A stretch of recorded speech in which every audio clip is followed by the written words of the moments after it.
Hello, welcome back again. So on the previous video we have just find or figure out something that we'll be doing. So we have just select a random image from a web browser, and this was the image.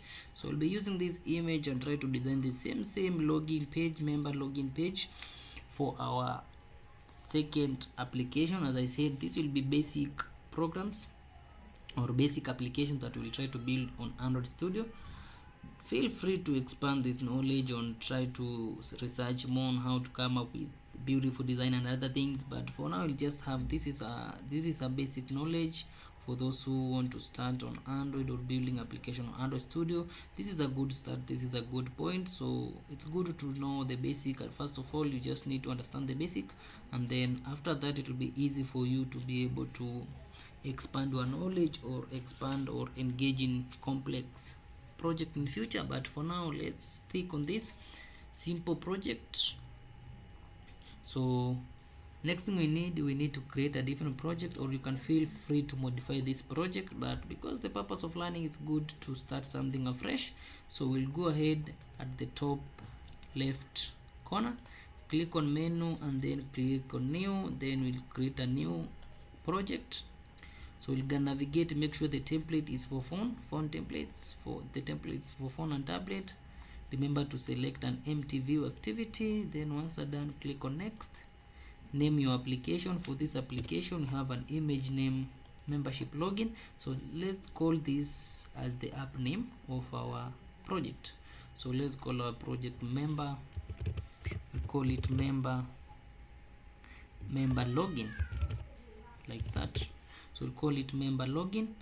Leave the package name the way it is. The file path, you can leave it the way it is. The language, make sure you selected is Kotlin, but for now we'll not interact with these languages, but in the later project we'll be try to use Kotlin based on some small project that we'll be building.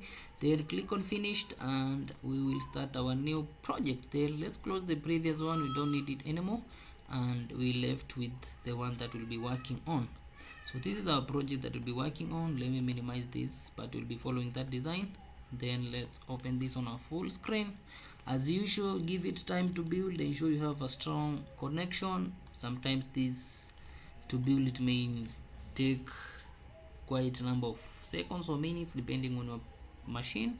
So give it time, and once done, we will start to design our project, our first project. So give it time, finish to build, and then we will continue from there. So let's wait.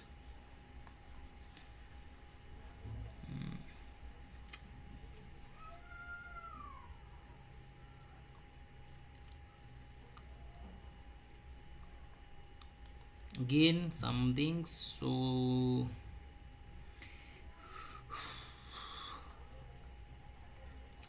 as we are waiting for it to be okay, it's already finished building, so that's cool. But I was saying some of these things we need to know. Some, like these are what we call placeholders. That's a username and password. These are placeholder. These are when you run your application, you always see a prompt that try to tell you that you need to input a username on this field. This one is for password. Again, a checkbox maybe to check it. So when you're using backend now, these things like the checkbox, you'll be able to make sure that once this check, maybe if you try to log in without checking this box or something, and any condition that you need to meet before checking this, there will always an error, there will always a display text or something to tell you that you need to do something before. So all these features are within the Android, but we will build them with time. So right now our project has successful build. The next thing we need to open our activity. So this is our activity. As usual, we have a default text, and let's open as usual. Let's open because we'll be interacting with the code base as well as seeing our design. So let's separate our code that way. Let's increase this, at least you can see what we are designing, and let's get rid of this. We will start as usual, and again the default layout is always constant. As I said before, at this point we need to start with linear layout or relative layout. Relative layout is also good because you place element relative to the initial element. If you have an hello world here, the next element, if you button, it will be placed relative to the hello world. So Also it's good, but for now let's make use of linear layout, and for that reason let's change our layout and to use something else, linear layout. So we'll be using linear layout as well. That's cool. And make sure you specify the orientation as well. So we'll specify the orientation, and the orientation will be vertical for this case. And also we'll need to use a horizontal, we'll use a linear layout within this vertical layout. I will show you how, because you see here we have, this is our logging, but at this point you see these two elements, they are now horizontally, they are placed horizontally to each other.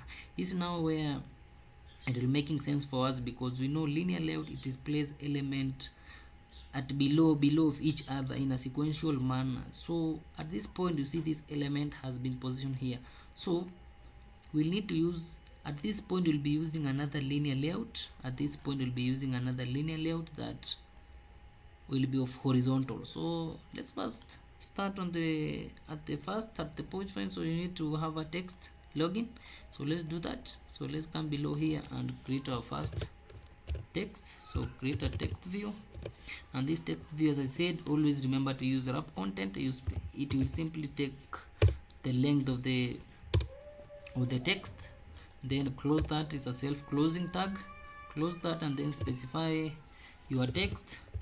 As I said, make use of string and other things. I'll do that. So text, and this text I want it to call it, we'll call this text member. So just type to string.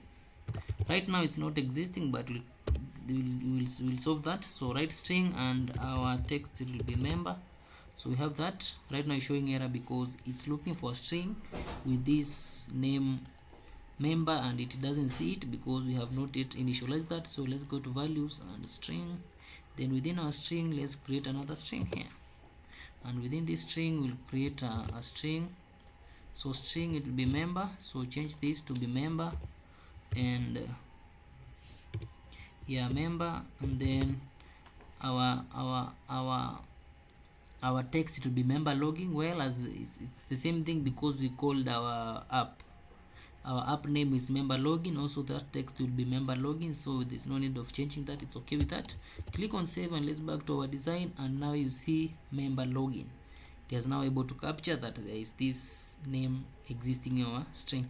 So next thing we need to do, as you can see on our design, we need to position this member login something at the, not exactly at the center, but at least we need to specify it somewhere. At least we need to give it some space at the top, so we'll do that. So let's go back here, and we can add something known as gravity. I'll give a gravity layout center horizontal, so that we place our element at the center horizontal. Then the next thing we need to do, we'll need to specify something known as the margin top. So we'll add the margin top, and for this let's use something like 180 dp. Yeah, 180 dp, that's cool, but it's too far. It's too, when you run this application there will be a lot of space here, so we don't need to do that, like leaving a lot of space here.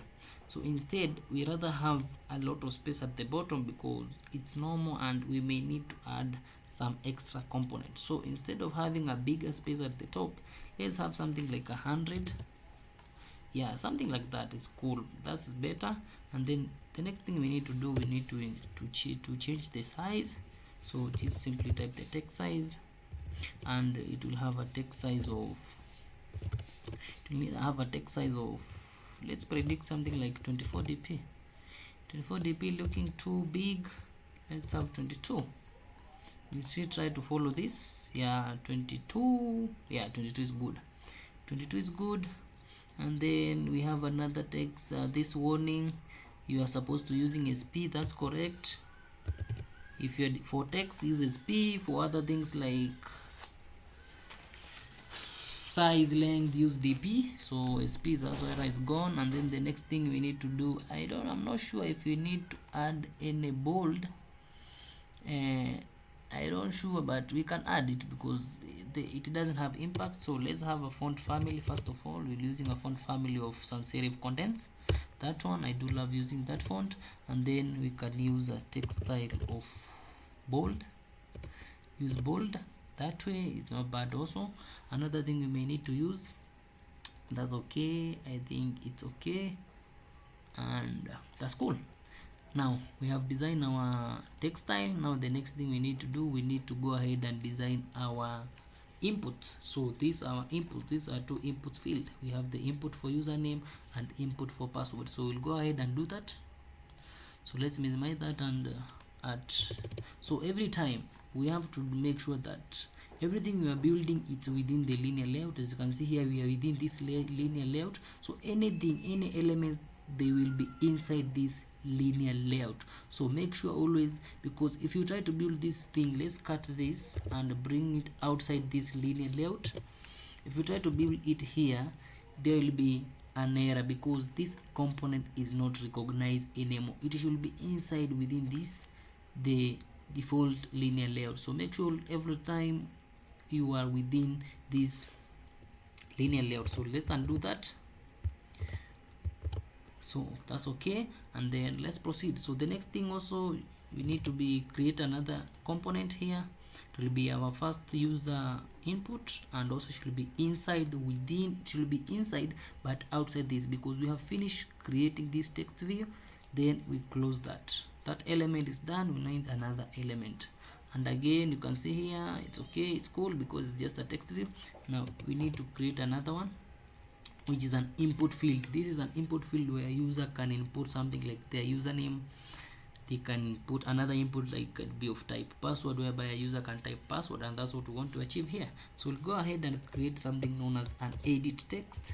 Edit text simply means user can edit or modify anything inside that part. So for this, we will not use a wrap content, because if we use a wrap content at this time, let's say if you use a wrap content, that I will not achieve this design, because we need this to be a fixed, something like just a normal fixed length. So we have to specify this a length, like we don't know the the text length that a user may input. So instead of using the wrap content, let's use something fixed, so that to keep our design cool and let's to try to achieve this. So let's come here again, instead of using wrap content, this time we're using a specific length, something like 320 or 300. Let's use 300. So 300 dp, and we need to use a layout, a height. Also a height, you can specify height, something like 50 dp, and also that one will be looking good, 50 dp. Yeah, that will be looking good as well. Hit slash to close that, so that to avoid those errors that are prompting there. So you can see this is our input field. This is how it looks so far right now. So we need to add some space between our text view and our input. So we'll need add some margin top. So go ahead and add some margin. So we'll need to add a margin top of something like, let's say 12 dp as well. Not bad. Okay, that margin is not bad. As you can see here, it's a small distance between our text and our and our edit. So that's, let's increase that at least to something like, let's try 32. Yeah, I think that's okay. With 32 it's okay, that one is better. And the next thing we need to do, we need to also add some space here. So let's go ahead and do that, and we'll add a margin start. We need some space within here, so add a margin start. That's okay. Hit enter, and then we'll need a margin start, something like 40 dp. You can see that one is looking good. Now we have a space here. So another thing we need to do, we need to go ahead and right now user will be able to input a text, but we have not specified the text size, the text font and other things. This is because there is no, like, we don't have an initial value that we can put inside that edit text so that we can see when design it. But in your mind, you should know that the exact text, either the font you want to use and other things, that when you finally finish running or creating this application, you will be able to know that you want this font size, you want it to be bold or not bold, you want it to have some space around here. So these are basic things that you need to know. So you need to give your text that you're inserting here some space. So doing that, you will simply need to add some padding, so that if you insert a text, it is not attached or they are on the same alignment with your with your input, something like this. What I'm trying to say, you see, this is a, we have this border radius here. So if you don't add some padding, your text will start at the very start here. So we want to avoid something like that. So simply come here and add some padding. So it's good to add some padding, and you can add a padding to all side. So add padding, and let's give it padding of 4 dp. 4 dp, it will ensure there is some space around our element. Or let's do something like 8. Don't know 8 if it will be too much, but let's use 8 dp for now. And then we need to also specify the text size. Okay, let me tell you what I was trying even to say. We need because we need a placeholder here. We have a placeholder. This will help us to position to specify our text size, color, and everything. So let's specify a placeholder first. So let's have an hint here, and this hint will be for username. As I said, make use of using strings. So instead of naming it username direct here, come on your string part and create another string name as username as well as password. So let's come here and have 2 of them, and this one will be username and the other one will be password. So for this will be password, and then the text will be as well as username with uppercase, username with the first letter being uppercase, and the password as well. That's cool. Then save all this, and then we'll be using them within our design. So here I simply specify the path on string, then string we're using a username, then we tap username. Now we have our placeholder. So this is what I was saying, right now we don't have padding. That's why you see it detach this border radius of ours. So to avoid this, we need to add some space inside it. So we need to add some padding. We'll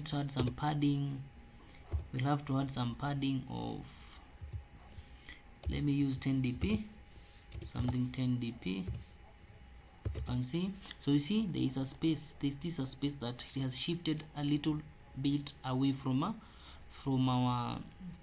left end. So this is what I was trying. So we have simply to add some space there, and then the next thing we need to do based on our design here, we'll add icons. That's on later. We'll do that later, but we need to create the similar. Again, we need to specify the text size. Exactly, we need to specify the text size. When the user input the text, we want the text to be of 20 sp. That one will be cool. And also we need to specify the text style. Let it be bold right now, and then we need to specify the font family. Then the font family, it will be the same. I like it sans serif with condense. So sans serif with condense, click that, and that's okay. Or let's remove the bold, it's looking too bad. So let's have it without bold, it's looking even much better. So we can use that way. So that's okay. Our designing is much better for now. So the next thing we'll do, we don't have to write the same things for this. First of all, remember to add an ID, but for now, since we don't use an ID anywhere, but it's good to have every component to have its unique ID. So we have a username here, and specify the username. This username will take an input, so specify the input type, and for this input type it will be of text. So user will be able to insert text here, nothing else but text. And then once you are done designing this, so the good things with using the code base, you can design one component. Once you are done with that, you simply need to copy all this code. You copy it and then you paste it here below here, and we achieve the same thing. Now we have 2, but this time you will change this to password. Again, you will need to change the input type as well. Our input type should be text password. Then, so meaning you will be entering text, but they will be represented in form of dot, so they will be invisible. User will not able to understand what you have typed in. And the next thing we need to do as well, we need to change our text here. Our text I will not placeholder. Our placeholder is username, so we need to tell the user that they need to insert on that field, they need to insert something like password. So we need to change our string to password, so that we tell we are telling the Android to go to a string file, and then retrieve a text with the name password. So our placeholder has now changed to password. Now we have to input, and in the next video we'll be making use of these borders and then try to design this checkbox as well as button. Then we'll add colors and icon and it will be good to go. But for now, let's make this video as short as possible so that it will be easy for you to follow. So you can go ahead and try, you can replay the video to see where you have maybe you have not achieved the same thing. So everyone has his own pace, so go and try it. Maybe if you're okay, let's meet on the next video. So it's goodbye. Remember to subscribe, share, comment. Thank you, and see you in the next video.